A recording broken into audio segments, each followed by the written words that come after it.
topic is going to be about shin splints. Going to cover what they are, how to prevent them, and how to recover from them. So, if you're joining me live, f- feel free to type any Q&A questions you have about running and walking. Based at the end of this topic of shin splints, I will then answer those questions. And if I don't get to them, either I'll do a future live video on that topic or maybe even post a video on the channel. So let's get right into it.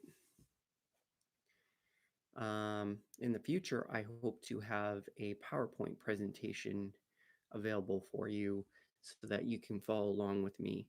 Right now, I haven't figured that out yet, but I'm getting there. So, shin splints. We typically get them as new runners, and they're very uncomfortable, unfortunately, and in some cases can be very hurtful, where we could get stress fractures. So, what is a shin splint exactly? Well, a shin splint is anything there, if you have a pain along your shin bone or your tibia, is another word for it. It's that bone that connects your knee to your foot. If you have any pain in that area, we consider that actually a shin splint. And it can be anywhere from the muscle itself, could be the tendons connecting the bones together, could even be the tissues connecting the muscle to the bone. It could actually be the bone itself. So when we say shin splints, there's a wide variety of what those things could be.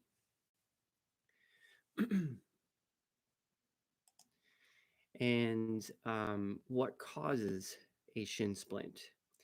Well, it really comes down to stress on that area of the body, and your body just cannot handle it. And it can happen for many different reasons. Improper form. And form is, I think, one of the most fundamental things that we as runners, especially beginners, don't think about. But as a beginner, where you're just getting started, this is where you want to start forming good habits. And I have some um, videos out there on the channel on parts of the form that you can go check out. But it is very important to make sure you have proper form, because that can lead to many different injuries, not just shin splints. If you have a training plan, I hope you have a training plan. If not, that could be a problem too. But most beginners or most runners will go out there and go out too fast, or go too far. And your body hasn't adapted to that much of stress on that part of the body, and it can cause shin splints. If you have bad fitting shoes, I also see this. Runners will go out there and ask for advice on what shoes they should buy. Well, to be honest, you don't want to screw up here. You don't want to cheat yourself on this part, because this is your shield to your body from the high impact that you're getting. So not only is form important, but also taking in consideration the way you actually move is really important in fitting your shoes. And my recommendation here is always to go to your local running store, where they should be looking at how you stride, and then they can start picking shoes that are right for you. And then you can get into the brands that you may like. But it's very important that you find shoes that are made just for you. Also, I guess it goes along with doing too much too fast. The whole point of things collapsing is weak muscles. If you have weak muscles and weak bone structure, because they're not used to that stress, that can also lead to shin splints. Now that we know what can cause shin splints, we can start working on preventing shin splints. And one of the things I like to do, or when I'm coaching other people, athletes, to do is if they have pain, consistent pain that won't go away, is to show me a video of their form, and they'll run across the camera and show me how they're running. That way I can analyze their form and give them tips on how to improve their technique to prevent injuries. Even um, bad form can lead to over wear and tear of your shoe, which is another side effect um, of improper form, which then can actually cause shin splints.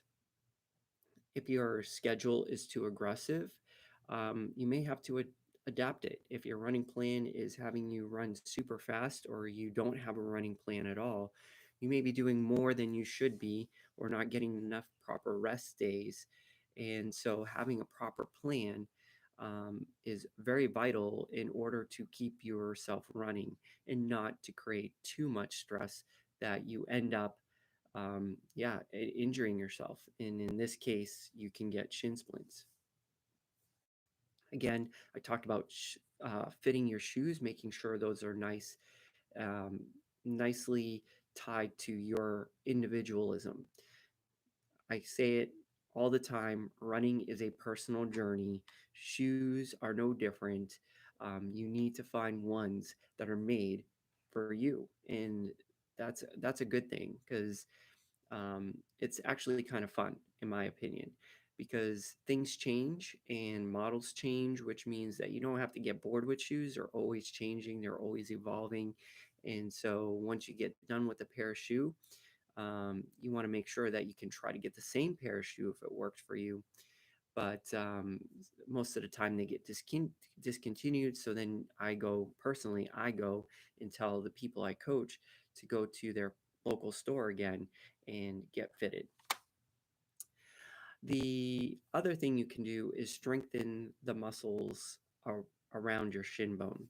And to do that, you can do these things called toe taps. And if you don't know what toe taps are, essentially, let's say this is the ground and this is your foot. What you do, and these are your toes, is you just lift your you lift your toes up and down. And you do that for about 15 seconds. And then what you do is you alternate each foot. So you do right, left, right. And just lift your toes to keeping your heel on the ground, lift your toes up in the air. Then you can do double toe taps, which is move them both at the same time at a quicker pace. So that strengthening those muscles can really help. The terrain, the terrain is a big part too. If you're not used to running and you go out there and run on a pavement, that can cause a lot of stress on your feet. All these things combined, can really cause shin splints and really be painful. So recovery. So if we haven't been able to prevent them, how do we um, help ourselves or recover when we get them? Well, and I should say, in prevention mode, you want to also be foam rolling. I am a big advocate of foam rolling, stretching. So do those things, and actually for recovery, it's the same thing. I just bought this. I'm going to be doing a review on this brand here in a future video testing it out, but I have like two or three foam rollers or things that I can use to roll out that muscle on the shin bone. I'm a big advocate for recovery in using that, stretching and doing toe taps. But when in your recovery mode, if you're doing toe taps, be very easy. You don't want to overstress those muscles. You want to slightly strengthen them. And a big thing is rest. And one of the things most people do is they try to run through it. Um, this can be okay, but I have to stress that if the injury, when we say shin splints, this could be bone related. If it is bone related, you need to rest because if you keep moving and keep putting stress on there and you don't rest it, shin splints in the bone can actually lead to stress fractures. And then you're talking a whole world of hurt, pain, and long recovery time, depending on the severity, of course. But we want to avoid that. So you can try walking instead of running in order to recover. If walking is painful and you don't seem to be able to do that, I then say rest for 1 week. If after 1 week of resting you can't get back to walking, you should go get that checked out by a doctor. Also, icing. Now, there's new research out there about icing. I'm not going to get into whether it's helpful or not. What I do know is that if you're a advocate about not icing or taking medicine, then icing can really help. It doesn't invade the body. It actually will numb that area. So if it's painful, you can ice it to for a natural um, numbing. Uh, but the other thing is that it reduces the swelling, and this is where the research contradicts whether icing is good or not. Some say that the swelling is actually beneficial in the healing process. So, um, yeah, ice as you see fit. When you are able to get back into running, this is where you want to check the other things. So, you want to assess your form, go back out there because you don't want to repeat a stress fracture. So, you want to assess your form and make sure you're properly running. You also want to make sure you have the right shoes and that you have the proper training plan. All these things together will help you in recovery and prevention as well. But if you get the right form going while you're injured and you can start running, you want to start doing those, you want to start running the right way. Same with your shoes. If you feel like your shoes are not good, or you haven't gone and checked with the local running store, and please, a special running store is what you want. You don't want to go to like a big store that doesn't really know they like the jack trade of all sports.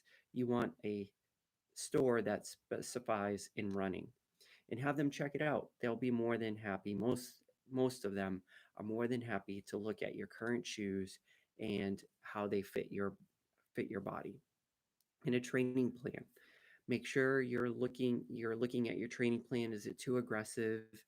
Do you even have a training plan? I help people with training plans as well as coaching. So if that's something you're interested in, you could let me know. Just email me. My email is in my bio, or you could leave a comment below, and I can help you with those things. Um, so that's it. That's it for shin splints. I think that if you take these things into consideration, you will have a good strategy for preventing or even recovering from shin splints. So, hey, if you have shin splints, let me know in the comments below. If you liked the tips that I gave you today, please make sure to hit the subscribe button and turn on the notifications. I'm going live on YouTube every Monday and Wednesdays at 12:05 p.m. Eastern Standard Time, and I'll be picking new topics. So if there's a topic that you like to know or would like me to review, please leave a comment below. I love to share and learn with you and follow you on your journey. And until next time, I don't have any Q&A today, but that's okay.